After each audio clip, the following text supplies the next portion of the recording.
Hello students, welcome to study 24। तो चलिए देख लेते हैं अपने कुछ इंपॉर्टेंट क्लोज टेस्ट का प्रैक्टिस सेट। ठीक है, आज मैं कुछ आपको क्लोज टेस्ट कराने वाली हूँ कि किस तरीके से आपको क्लोज टेस्ट करने चाहिए, कैसे एलिमिनेशन मेथड से आप क्लोज टेस्ट कर सकते हैं। ठीक है, सारा हम लोग जानेंगे क्लोज टेस्ट के थ्रू। और ये दोनों ही आज मैं 2 क्लोज टेस्ट लेके आई हूँ आप लोगों के लिए। और जो क्लोज टेस्ट हैं वो भी आपके प्रीवियस ईयर में आए हुए हैं, तो वो भी इंपॉर्टेंट हैं। और आपने देखा ही होगा कि भाई एसएससी सीजीएल जो है प्रीवियस ईयर अपने रिपीट भी कर रहा है, तो इसमें से आपको बहुत हेल्प मिलेगी। तो पूरी वीडियो एंड तक देखिएगा, दोनों ही क्लोज टेस्ट इंपॉर्टेंट हैं। तो फर्स्ट वाला देख लेते हैं, सबसे पहले क्लोज टेस्ट हमारा। ठीक है, और ये आपकी स्क्रीन पर आ गया होगा। चलिए पढ़ते हैं क्या है हमारा क्लोज टेस्ट। फर्स्ट वाला देखो क्या है, communication plays a role in the overall development of man. ठीक है, बात किसकी हो रही है, पहले वर्ड से हम लोग समझ गए हैं कि भाई कम्युनिकेशन की बात हो रही है कि भाई कैसे हमें कम्युनिकेट करना चाहिए, बातचीत करने का कैसा तरीका है, कम्युनिकेशन का अपने विचारों को आदान प्रदान करना है ना, तो वो आ रहा है। तो क्या बात हो रही है, एक बार क्या करना है, आपकी रीडिंग स्किल्स बहुत अच्छी होनी चाहिए क्लोज टेस्ट के लिए, कि पहले एक बार रफली पढ़ लो तो आपको आइडिया लग जाएगा कि क्या कहा गया है क्लोज टेस्ट में, पॉजिटिव बात हो रही है या नेगेटिव बात हो रही है। तो क्वेश्चन सॉल्व करने से पहले सबसे पहले क्या करना है, हमें एक बार रीड कर लेना है। तो रीड करते हैं क्या है, communication plays a role in the overall development of man. It can be learned by our efforts. Today's success in our professional life depends on our to read, write and speak well, which results in effective communication. Barriers communication hinder the communication process. It is very important to these barriers so that the transmission of the message can be smooth. ठीक है, सारी बात आपकी communication की हुई कि किस तरीके से ये यूजफुल भी होता है, इसके रिजल्ट भी बताए गए हैं, प्रोफेशनल लाइफ में क्या डिपेंड करता है। ठीक है, ये आपका हो गया, यानी पॉजिटिव बात हो रही है। तो जब भी आपके कोई भी ऑप्शन में नेगेटिव वर्ड मिलेगा, हम लोग उससे क्या कर देंगे, तुरंत एलिमिनेट कर देंगे। ठीक है, आपकी टोन क्या है क्लोज टेस्ट की, पॉजिटिव है। तो शुरू करते हैं फर्स्ट वाला हमारा क्वेश्चन क्लोज टेस्ट के साथ कि communication plays a dash role in the overall development of man. ठीक है, तो कम्युनिकेशन जो है वो प्ले करती है, मतलब निभाती है, कैसा रोल निभाती है एक पर्सन के, एक मैन के ओवरऑल डेवलपमेंट में, कि आपका जो विकास है, एक पर्सनैलिटी डेवलपमेंट जो है किसी पर्सन का, मैन का, तो उसमें एक कम्युनिकेशन जो है वो कैसा रोल निभाती है। फर्स्ट वाला ऑप्शन हमारा है टोटल है, बेटर है, लाइफलेस है और वाइटल है। तो टोटल मतलब पूरा रोल निभाती है। भाई टोटल तो नहीं निभाती कि केवल आपको बोलना आना चाहिए तो उससे आपका डेवलपमेंट हो जाएगा, नहीं। ठीक है, टोटल नहीं होगा। बेटर मतलब बेटर की तो यहाँ पर बात ही नहीं हो रही है, कोई हम लोग वो नहीं कर रहे हैं, कंपैरिजन नहीं हो रहा है, तो बेटर आपका नहीं आएगा। लाइफलेस, तो लाइफलेस चीज़ हो गई, नेगेटिव वर्ड हो गया ना लाइफलेस, तो लाइफलेस भी आपका हम लोग एलिमिनेट करेंगे। हमारा ऑप्शन क्या करेक्ट होने वाला है, वाइटल।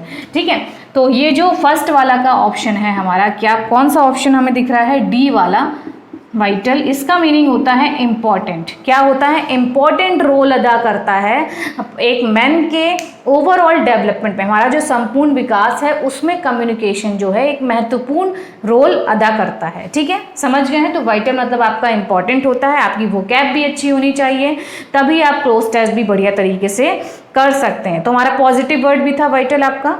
ठीक है, चलिए समझ गए हैं, फर्स्ट वाला हो गया हमारा। नेक्स्ट देखते हैं।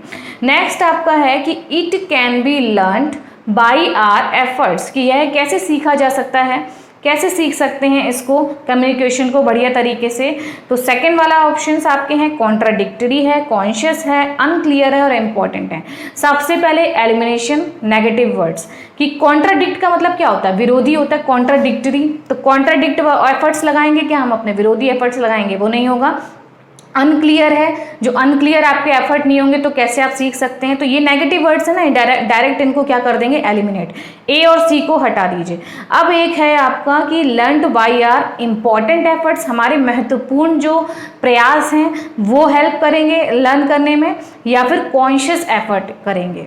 तो हमारा ऑप्शन क्या करेक्ट होने वाला है यहाँ पर, देखिए क्या ऑप्शन हो गया हमारा, सेकेंड का बी वाला, कॉन्शियस एफर्ट। कॉन्शियस मतलब लगातार एकदम जागरूक होकर हम एफर्ट्स करते हैं, सचेत एफर्ट्स हमारे होने चाहिए, प्रयास कॉन्शियस माइंड से लेना चाहिए हम लोगों के। बढ़िया प्रयास जो हैं, एफर्ट्स जो हैं, वो हमें लर्न करने में हेल्प करते हैं कम्युनिकेशन। ठीक है, समझ गए हैं। इंपॉर्टेंट नहीं होगा कि हमारे महत्वपूर्ण प्रयास, नहीं, हमारे कॉन्शियस प्रयास होगा, एफर्ट्स होगा। ठीक है, चलिए नेक्स्ट देखते हैं। थर्ड वाला क्या कह रहा है, today success in our professional life depends on our to read, write and speak well which results in effective communication. ठीक है, तो आजकल क्या है भाई, टुडे क्या है, सक्सेस डिपेंड किस पे करती है, सक्सेस डिपेंड करती है प्रोफेशनल लाइफ में। भाई आप प्रोफेशन में अगर कोई जा रहे हैं तो ऑब्वियसली आपको क्या आना चाहिए, आपकी कम्युनिकेशन स्किल्स बहुत अच्छी होनी चाहिए। प्रोफेशन में आपकी बहुत से ऐसी प्रोफेशनल्स होते हैं, प्रोफेशन होते हैं आपके जिनमें क्या है, आपका कम्युनिकेशन स्किल बहुत ज़्यादा अच्छी होनी चाहिए। तो उसमें आपका क्या है, ये ऑन आर किस पे डिपेंड करता है, हमारी रीडिंग स्किल, राइटिंग स्किल और स्पीक भी, हमें रीड भी अच्छा सा करना आना चाहिए। ठीक है, और पढ़ना लिखना बोलना सब कुछ बढ़िया से आना चाहिए। विच रिजल्ट्स इन इफेक्टिव कम्युनिकेशन, जिसका रिजल्ट कैसे पड़ता है, एक बहुत ही प्रभावशाली कम्युनिकेशन पर पड़ता है। ठीक है, तो हमारा थर्ड वाला ऑप्शंस क्या है, एजिलिटी है, फैसिलिटी है, एबिलिटी है या वेराइटी है। तो मीनिंग आपको देखो डायरेक्ट आपका ये कैसा है, वोकैब बेस आपका आ गया। तो क्या होगा थर्ड वाले में कि सक्सेस प्रोफेशनल लाइफ में डिपेंड करती है हमारी रीडिंग, राइटिंग और स्पीक की, क्या ये हमारा क्या है, एजिलिटी है। एजिलिटी मतलब एजाइल, हम लोगों ने वर्ड पढ़ रखा है, फुर्तीला, एजाइल मतलब फुर्तीला, तो हमारी फुर्तीलापन की, एजिलिटी की वजह से ये तो नहीं होगा भाई, फुर्तीला है तो क्या कम्युनिकेशन आ जाएगी हमें। फैसिलिटी मतलब फैसिलिटी भाई मिली हुई है, सुविधाएं मिली हुई हैं, तो हमारी रीडिंग की सुविधा नहीं होगी, हमारी रीडिंग की फुर्तीलापन नहीं होगा। एबिलिटी मतलब योग्यता, कि हमें एबिलिटी होनी चाहिए किसकी, रीडिंग, राइटिंग और स्पीकिंग की।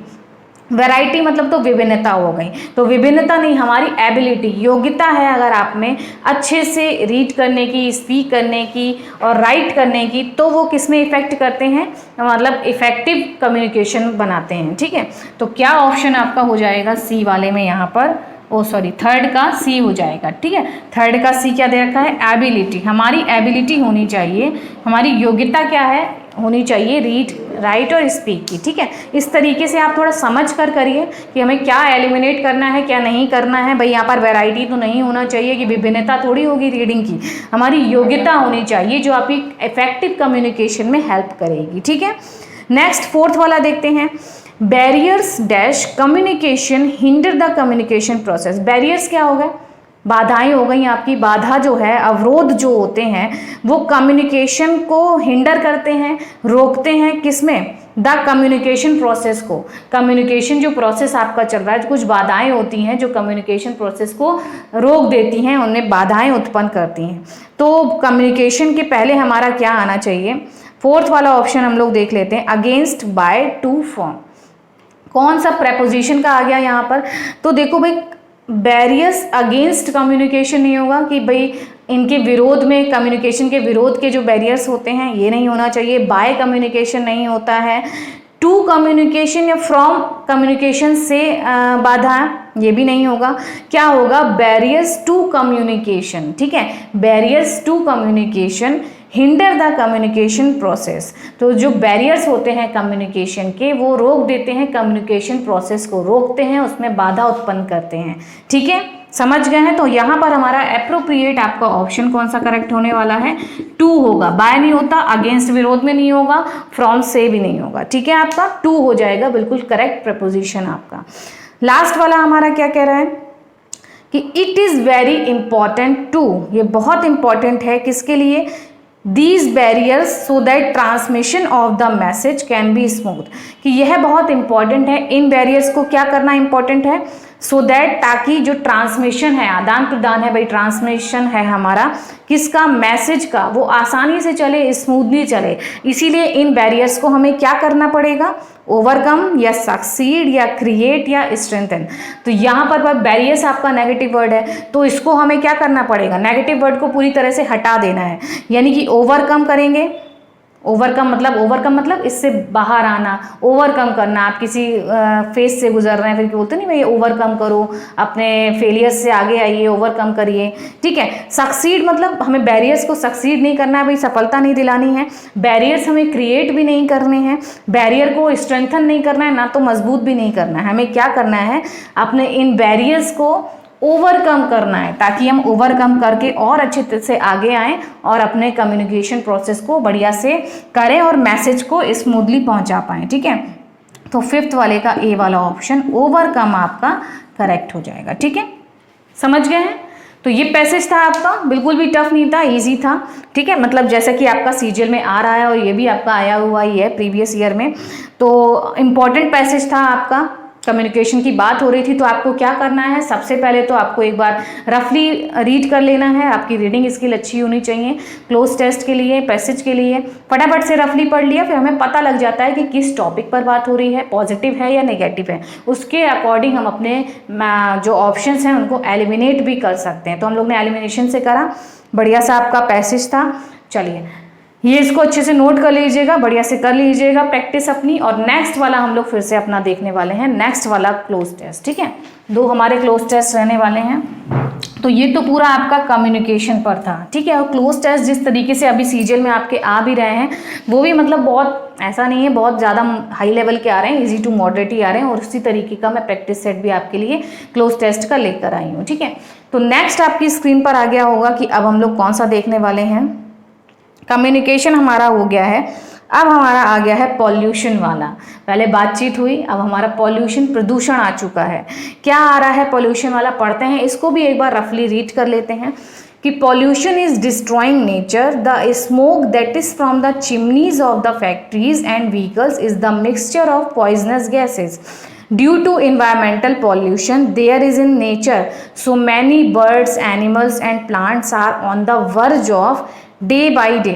The only way to environmental pollution is to plant many trees. By planting trees, we can get rid of many harmful poisonous gases. It is the responsibility of everyone to end protect our environment. ठीक है, क्या बात हुई है भाई, pollution को हमें हटाना है, ये बात हो रही है, हमें अपने एनवायरनमेंट को प्रोटेक्ट करना है। उसकी वजह से किसको किसको नुकसान हो रहा है, बर्ड्स, एनिमल्स, ये सब थोड़ा सा हमें रफली आइडिया मिल गया क्या हमारी बात हो रही है, प्रदूषण से क्या नुकसान हो रहे हैं, हमें अपने एनवायरनमेंट को बचाना है, ठीक है। यहाँ पर भी आपकी सही बात हो रही है। तो अब हम समझ गए पॉल्यूशन से रिलेटेड आपके वर्ड्स आने वाले हैं, किस तरीके से हमें करना है। तो फर्स्ट क्वेश्चन पढ़ते हैं कि भाई क्या है कि pollution is destroying nature. Pollution जो है नेचर को, हमारी प्रकृति को क्या कर रहा है, बर्बाद कर रहा है, डिस्ट्रॉय कर रहा है, प्रदूषण, ठीक है, सही बात भी है। The smoke that is from the chimneys of the factories, जो स्मोक है, स्मोक क्या, धुआं हो गया, that is from the chimneys. Chimneys जो फैक्ट्री की चिमनी नहीं होती, आपने देखा होगा वो बड़ी बड़ी चिमनी लगी होती है, उनमें से धुआं निकलता रहता है। तो जब ट्रेन वगैरह में सफ़र करते हैं तो क्या होता है, बहुत फैक्ट्रीज होती हैं तो खूब ऊंची ऊंची चिमनी होती हैं, धुआं निकलता हुआ दिखाई देता है। तो वही चिमनीज से, जो फैक्ट्रीज से और व्हीकल्स आपके हो गए, जितने हम व्हीकल्स चलाते हैं उनसे भी हमारा धुआं निकलता रहता है, ठीक है। जो भी आपके वाहन हैं उनसे धुआं निकलता है, वो क्या होता है, मिक्सचर होता है, मिश्रण होता है पॉइजनस गैसेस का, विषैली गैसों का वो एक मिश्रण है जो ये धुआं निकलता है, ठीक है। तो द स्मोक दैट इज, यहाँ पर आपका क्या आने वाला है, क्रिएटेड, जनरेटेड, एमिटेड या फिर एब्जॉर्ब। देखिए जो चिमनी से धुआं निकल रहा है उसको, और जो व्हीकल से धुआं निकल रहा है उसको क्या किया जा रहा है, हम लोग क्रिएट नहीं करते, बनाते नहीं हैं, जनरेट भी नहीं कर रहे हैं, उत्पन्न भी नहीं कर रहे हैं आपका। एमिटेड मतलब उत्सर्जित होता है, ठीक है। एब्जॉर्ब मतलब अवशोषित नहीं हो रहा है। क्या हो रहा है, चिमनियों से धुआं निकल रहा है, उत्सर्जित हो रहा है, ऐसे व्हीकल से निकल रहा है। तो गैसेस के लिए जब वो निकलती हैं, उत्सर्जित होती हैं, तो उनके लिए एक बहुत अच्छा वर्ड आपका होता है एमिटेड, ठीक है। तो यहाँ पर फर्स्ट वाले में आपका कौन सा ऑप्शन करेक्ट होने वाला है, सी वाला, जिसमें आपका एमिटेड दे रखा है। इसका मतलब होता है उत्सर्जित होना गैसों का, चिमनी वगैरह से, फैक्ट्रीज से या व्हीकल से गैसों का निकलना, वो आपका एमिटेड कहलाता है, ठीक है। समझ गए, क्रिएट नहीं कर रहे, जनरेट भी नहीं कर रहे हैं। तो यहाँ पर भी एलिमिनेशन हमारा काम कर गया, क्रिएट और जनरेट में। और एब्जॉर्ब भी एकदम बेकारी ऑप्शन हो गया, अवशोषित नहीं कर रहे, धुआं निकल रहा है आपका, ठीक है। तो फर्स्ट का सी वाला करेक्ट हो जाएगा। नेक्स्ट पढ़ते हैं, समझ रहे हैं आप लोग। तो आराम से हम लोग कर रहे हैं क्योंकि प्रैक्टिस चल रहा है। फिर आप लोग इसे प्रैक्टिस जब दोबारा पढ़ेंगे तो बढ़िया से करेंगे, दोबारा वीडियो जब देखेंगे। तो ये हमारा हो गया, is the mixture of poisonous gases, ठीक है। ड्यू टू इन्वायरमेंटल पॉल्यूशन, की जो पर्यावरण का ये जो प्रदूषण है, इसकी वजह से, ड्यू टू के कारण क्या हो रहा है, there is in nature, nature में क्या हो रहा है, नेचर में क्या हो रहा है, एन इम्बैलेंस या बैलेंस या डिफरेंस या an inequality. So many birds, animals, plants are on the verge of, इसीलिए जिसकी वजह से क्या हो रहा है, बर्ड्स, एनिमल्स और आपके जीव जानवर जो हैं, पेड़ पौधे हैं वो वर्ज पर आ गए। वर्ज मतलब क्या होता है, बिल्कुल कगार पर। किसकी कगार पर, वो आपका थर्ड वाला हो गया। पहले सेकंड वाला करते हैं कि ड्यू टू एनवायरमेंटल पॉल्यूशन, ये जो पूरा पर्यावरण में जो प्रदूषण है इसकी वजह से क्या हो रहा है, there is in nature, nature में क्या हो जाएगा भाई, जो प्रदूषण है वो उसकी वजह से हमारा जो प्रकृति है उसमें क्या होगा। सबसे पहले तो पॉजिटिव वर्ड यहाँ हमें हटाने पड़ेंगे। बैलेंस तो नहीं होगा, प्रदूषण से आप प्रकृति में बैलेंस तो नहीं हो रहा है, कोई संतुलन नहीं हो रहा है। और डिफरेंस विभिन्न हो रहा है, मतलब डिफरेंस मतलब क्या हो गया कि अंतर हो रहा है, अंतर भी नहीं हो रहा है और कोई बैलेंस भी नहीं हो रहा है, ठीक है। एन इनइक्वलिटी मतलब असमानता, भाई समानता की बात नहीं हो रही कि कोई चीज़ कैसी दिख रही है, समान दिख रही नहीं, असमानता भी बात नहीं हो रही, इक्वलिटी की बात नहीं हो रही, क्या बात हो रही है, एक असंतुलन की बात हो रही है। बैलेंस का एंटोनिम इम्बैलेंस, यहाँ पर सेकंड वाले में ए वाला ऑप्शन करेक्ट होगा आपका कि एन इम्बैलेंस आ गया है, क्या आ गया है, एक असंतुलन हो गया है, किसमें, पूरे नेचर में हमारे एक असंतुलन क्रिएट हो गया है इस पॉल्यूशन की वजह से, ठीक है, समझ गए हैं। असमानता नहीं, असंतुलन होगा, तो डी नहीं ए वाला ऑप्शन आपका करेक्ट हो जाएगा सेकंड में, समझ गए। और इसकी वजह से क्या हो रहा है, थर्ड वाला हमारा कि मैनी बर्ड्स हैं, जो बहुत जानवर हैं, पशु पक्षी हैं, पेड़ पौधे हैं, ये किसकी कगार पर आ गए हैं, किसकी कगार पर आ गए हैं। थर्ड वाला ऑप्शन देखते हैं हमारा, थर्ड वाला ऑप्शन कहाँ गया, किसकी कगार पर आ गए हैं, दिन पर दिन, डे बाय डे का मतलब क्या होता है, दिन प्रतिदिन क्या हो रहा है, सर्वाइवल की या एक्सटिंक्शन या अपीयरेंस या फिर डिस्टिंक्शन, किसकी कगार पर आ गए। तो इस पॉल्यूशन की वजह से सर्वाइव एक ह्यूमन बीइंग करता है, सर्वाइव अपने सर्वाइवल के लिए, तो वो सर्वाइव पशु पक्षी के लिए, पेड़ पौधों के लिए नहीं आएगा। एक्सटिंक्शन मतलब होता है विलुप्त होना, ठीक है। अपीयरेंस मतलब अपीयरेंस हो गई आपकी, अपीयर होना, वो भी नहीं होगा भाई, अपीयर होने की कगार पर आ रहे हैं, दिखने की कगार पर आ रहे हैं, नहीं। डिस्टिंक्शन मतलब क्या होता है, डिस्टिंक्शन मतलब विभेद होता है, डिस्टिंक्ट करना, डिफरेंस करना, ठीक है, वो भी आपका नहीं होगा। क्या आपका करेक्ट होगा यहाँ पर, एक्सटिंक्शन, कि भाई ये जो पशु पक्षी हैं, पेड़ पौधे, इतना इन्हें नुकसान पहुंच रहा है इस पॉल्यूशन की वजह से, जो इम्बैलेंस हो गया है, असंतुलन हो गया हमारे नेचर में, इसकी वजह से ये क्या है, एक विलुप्त होने की, आगे जाके पेड़ पौधे बिल्कुल विलुप्त ही हो जाएंगे, पशु पक्षी सांस नहीं ले पाएंगे, ठीक है, मतलब पक्षी तो ऑब्वियसली हवा में उड़ रहे हैं, उन्हें ज़्यादा वो कर रहा है, ठीक है, तो इनको क्या होगा, बहुत विलुप्त होने की कगार पर आ जाएंगे, दिखेंगे ही नहीं ये। तो थर्ड क्या, बी ऑप्शन, एक्सटिंक्शन, ठीक है, एक्सटिंक्शन की कगार पर आ गए। वर्ज मतलब कगार, दिन पर दिन उसकी विलुप्त होने की कगार पर आते जा रहे हैं, ठीक है, तो बी वाला ऑप्शन आपका हो गया यहाँ पर करेक्ट। फोर्थ वाला देखते हैं हमारा, फोर्थ वाला क्या होने वाला है, the only way to environmental pollution is to plant many trees, कि एक ही रास्ता है एनवायरमेंटल के पॉल्यूशन को क्या करने का, कि प्लांट करे जाएं बहुत सारे पेड़। तो इससे ऑब्वियसली हम लोग क्या करते हैं भाई, प्लांट करेंगे पेड़ को तो पॉल्यूशन आपका ऑब्वियसली कम होगा, कम होगा पॉल्यूशन। तो कम होने के लिए आपका कौन सा वर्ड होना चाहिए फोर्थ वाले ऑप्शन में, इंट्रोड्यूस, भाई पॉल्यूशन को हमें इंट्रोड्यूस नहीं कर रहे हैं, हम पॉल्यूशन को यहाँ पर कम करेंगे पेड़ लगा के, ठीक है, तो इंट्रोड्यूस आपका एलिमिनेट हो गया। सस्टेन मतलब भाई जारी रखिए, भाई सस्टेन रख रहे हैं तो पॉल्यूशन को सस्टेन भी नहीं रख रहे हैं।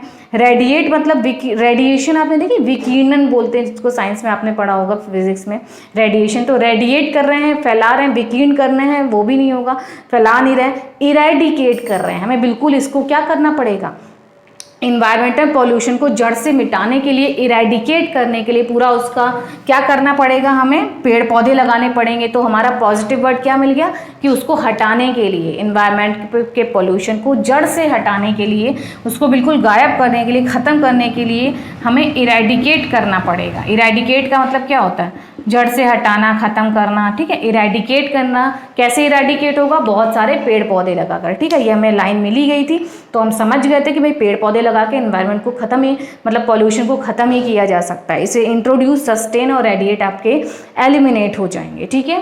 फोर्थ आपका हो गया, समझ रहे हैं अच्छे से आप क्लोज टेस्ट। नेक्स्ट वाला आपका क्या है, फिफ्थ वाला ऑप्शन कि बाय प्लांटिंग ट्रीज, कि भाई प्लांट ट्रीज करने से हम क्या कर सकते हैं, जब पेड़ पौधे लगाएंगे तो we can get rid of many harmful poisonous gases, हम बच सकते हैं, गेट रिड मतलब बचना, हम बच सकते हैं बहुत सारी जो हार्मफुल, बहुत नुकसान पहुंचाने वाली आपकी विषैली गैसेस हैं उनसे बच सकते हैं, ठीक है, समझ गए, यहाँ तक हम समझ गए थे। अब आपका फिफ्थ वाला आ गया कि it is the responsibility of everyone to and protect our environment. ये सभी की रिस्पॉन्सिबिलिटी है, डेफिनेटली सबकी रिस्पॉन्सिबिलिटी है हर एक पर्सन की, कि भाई क्या करना चाहिए, to and protect our environment, हमारे पर्यावरण को प्रोटेक्ट करने की, उसकी रक्षा करने की, और क्या करने की, रूइन, बर्बाद करने की। अब नेगेटिव वर्ड हटाइए फटाफट से, हमें पता लग गया भाई क्या बात हो रही है, कि हमें इन पॉइजनस गैसेस को हटाना है, और हमारी क्या रिस्पॉन्सिबिलिटी बनती है, बर्बाद तो नहीं करेंगे हम अपने पर्यावरण को, है ना, एनवायरनमेंट को बर्बाद नहीं करना है, नेगलेक्ट, नज़रअंदाज भी नहीं करना है। ये दोनों आपके नेगेटिव वर्ड इररेलेवेंट ऑप्शंस हो जाएंगे आपके, ए और बी, ठीक है। डी भी आपका देखो इससे इररेलेवेंट ऑप्शन, डिस्ट्रॉय भी नहीं करना है, हमें क्या करना है, प्रिजर्व करना है। प्रिजर्व मतलब उसकी रक्षा करनी है, जैसा है हमारा एनवायरनमेंट हमें उसको वैसा ही बनाए रखना है, प्रिजर्व करके रखना है और प्रोटेक्ट करना है, उसमें कोई भी छेड़खानी नहीं करनी है, मतलब बहुत पॉल्यूशन नहीं फैलाना है। और इसके लिए हमें क्या करना है, बहुत सारे पेड़ पौधे लगाने हैं, ठीक है। तो ये आपका पैसेज थे, मतलब क्लोज टेस्ट थे 2।